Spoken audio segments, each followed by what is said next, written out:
നമസ്കാരം. അത് നമുക്കൊന്ന് പരിചയപ്പെടാം. ഞാൻ ശ്രീനാരായണ വിശ്വമതാതീത ആത്മീയ ട്രസ്റ്റിൻ്റെ സെക്രട്ടറിയാണ്. ഇദ്ദേഹം സുഹൃദാനന്ദ സ്വാമികൾ, ശിവഗിരി മഠം ട്രസ്റ്റിൻ്റെ രക്ഷാധികാരിയാണ്. ശ്രീനാരായണ വിശ്വമതാതീത ആത്മീയ ട്രസ്റ്റിൻ്റെ രക്ഷാധികാരിയാണ്. മാം ശോഭനകുമാരി ട്രസ്റ്റിൻ്റെ പ്രസിഡൻ്റാണ്. അപ്പം കഴിഞ്ഞ 10 വർഷമായി പ്രവർത്തിക്കുന്ന ശ്രീനാരായണ വിശ്വമതാതീത ആത്മീയ ട്രസ്റ്റിൻ്റെ നേതൃത്വത്തിൽ നമ്മുടെ പാലോട് ശ്രീനാരായണ ഗുരുദേവന്റെ പ്രതിമയോട് കൂടിയിട്ടുള്ള പുതിയൊരു ആശ്രമം പണിയെടുപ്പിക്കാൻ വേണ്ടിയിട്ട് തീരുമാനിച്ചിട്ടുണ്ട്. അതോടൊപ്പം തന്നെ 3 ദിവസം നീണ്ടു നിൽക്കുന്ന അദ്വൈത പ്രഭ പുരസ്കാര ചടങ്ങ് അത് നമ്മുടെ പുത്തിരിക്കണ്ട മൈതാനത്ത് വെച്ച് ഈ മാസം 30, 31 ഫെബ്രുവരി 1-ാം തീയതി നടത്താൻ വേണ്ടിയിട്ടും തീരുമാനിച്ചിട്ടുണ്ട്.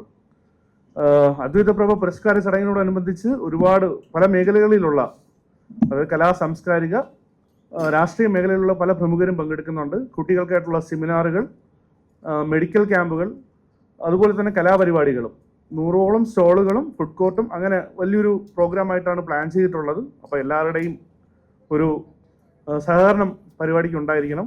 അതുപോലെ തന്നെ ട്രസ്റ്റിൻ്റെ ആക്ടിവിറ്റി ഇത്രയും നാളായിട്ടും കഴിഞ്ഞ 10 വർഷം ഒരുപാട് പല മേഖലകളിലും പ്രവർത്തിച്ചു വരുന്ന ട്രസ്റ്റ് ഈ വർഷം കുറെ കൂടെ, അതായത് ഈ പ്രാവശ്യം തന്നെ ഈ പരിപാടിയോടനുബന്ധിച്ച് 30ഓളം കുട്ടികൾക്ക് പഠിക്കാനുള്ള വിദ്യാഭ്യാസ സാമ്പത്തിക സഹായം നൽകുന്നുണ്ട്. പിന്നെ തുടർച്ചയുള്ള SP ഫോർട്ട് ഹോസ്പിറ്റലിന്റെ നേതൃത്വത്തിൽ 3 ദിവസത്തെ മെഡിക്കൽ ക്യാമ്പും സംഘടിപ്പിച്ചിട്ടുണ്ട്. സ്വാമി നമ്മുടെ ആശ്രമത്തിനെ പറ്റി 2 വാക്ക് സംസാരിക്കും. നാരായണ ഗുരുവിനെ പറ്റി ലോകത്തിന് കൂടുതൽ അറിവ് കൊടുക്കുക എന്നുള്ള ഒരു ഉദ്ദേശമാണ്. ഗുരുദേവൻ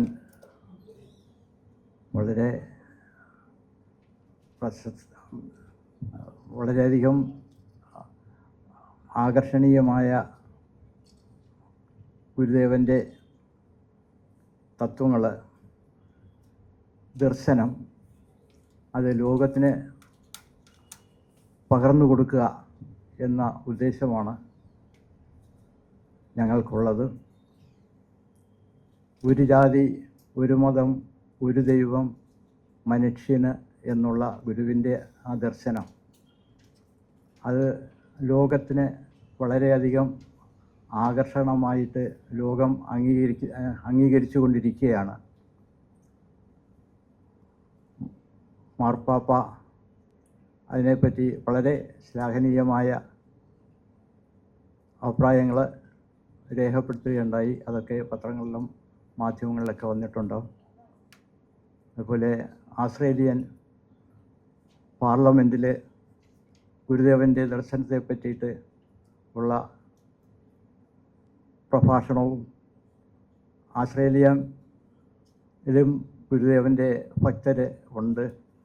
അവർക്ക് ഗുരുദേവൻ്റെ ദർശനത്തിൽ വളരെ താല്പര്യമുണ്ട്.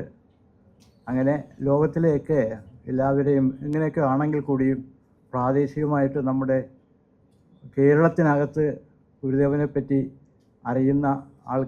അറിയാത്ത ആൾക്കാർ ഉണ്ട് എന്നുള്ളതാണ് ഒരു യാഥാർത്ഥ്യം. അതിനൊക്കെ ഒരു മാറ്റം വരുത്തുന്നതിന് വേണ്ടി ഗുരുദേവനെയും ഗുരുദേവൻ്റെ ദർശനത്തെയും ലോകത്തിന് സാധാരണ ജനങ്ങളുടെ ഇടയിലേക്കും എത്തിക്കുക എന്നുള്ള ഒരു ഉദ്ദേശമാണ് നമുക്കുള്ളത്. അതിനുവേണ്ടിയാണ് ഇതിനോടൊപ്പം ചേർന്ന് നിൽക്കുന്നത്. നമ്മുടെ ഈ ട്രസ്റ്റിന്റെ ചെയർമാൻ എന്ന് പറഞ്ഞ ശ്രീ ബിജു രമേശ് ചേട്ടനാണ്. ഇന്ന് ചെറിയ ബുദ്ധിമുട്ട് കാരണം പുള്ളിക്ക് എത്താൻ കഴിഞ്ഞിട്ടില്ല ഇവിടെ.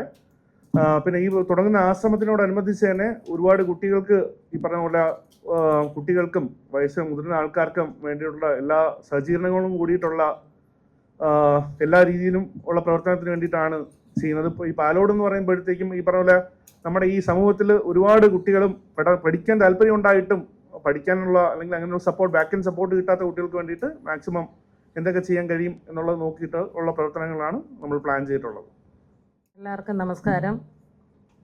ഇങ്ങനെ ഒരു സംരംഭം ചെയ്യാൻ കാരണം 2026 ഗുരുദേവനെ കുറിച്ച് ഒരു നല്ലൊരു ആശ്രമം തുടങ്ങാനും പാവപ്പെട്ട കുട്ടികളുടെ ഇപ്പം പഠനോപകരണ കാര്യങ്ങൾ പറഞ്ഞല്ലോ, അതിനുവേണ്ടി ഒരു മുൻകാലി വെപ്പാണ് ഞങ്ങൾക്ക്.